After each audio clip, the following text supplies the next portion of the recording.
So earlier, UN Secretary General made a statement about he slammed the Gaza bombardment, and Israel said they will not agree with that statement and possible to refuse visa for the UN Mm. officials to go to that area. What is your opinion and comment about this?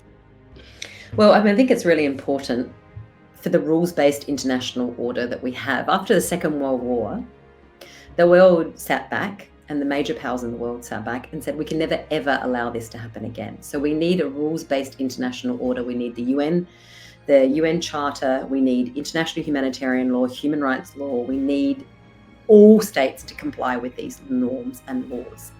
And if we don't, we undermine the trying to push them in every other context.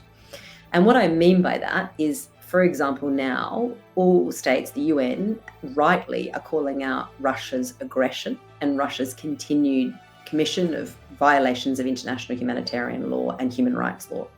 We as Human Rights Watch have documented that, but a number of bodies across the world.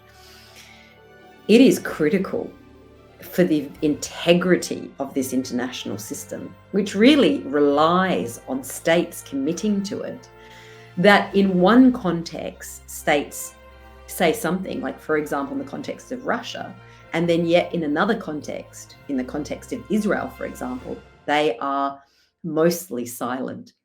And so it was critical that the UN has come out, and just as they did in the context of Russia, they have spoken very clearly that Israel must comply with international law, that it is not lawful for them to collectively punish a population. And as they said, it is very important that we see this violence, no way justify it, but we see it in the context of over half a century of oppression and violence against the Palestinian people.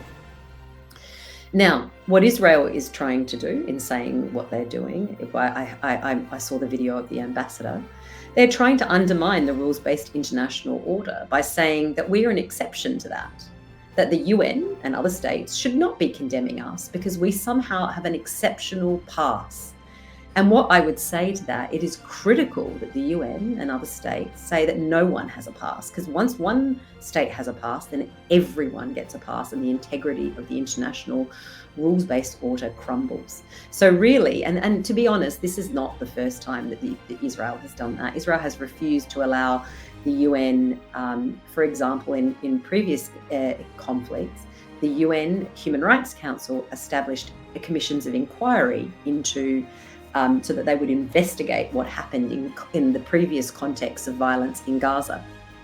In those contexts, Israel has refused to allow the UN into areas where there was conflict. They have refused to cooperate with the UN and any independent investigation. So really, this is not in any way new for how Israel approaches these situations, but it should be said very, very clearly, and I have been making it clear to diplomats that I've been speaking to, that it is incredibly important for not just this situation, but for all states and in all situations, that we resist Israel's attempt to undermine the integrity of the rules-based international order.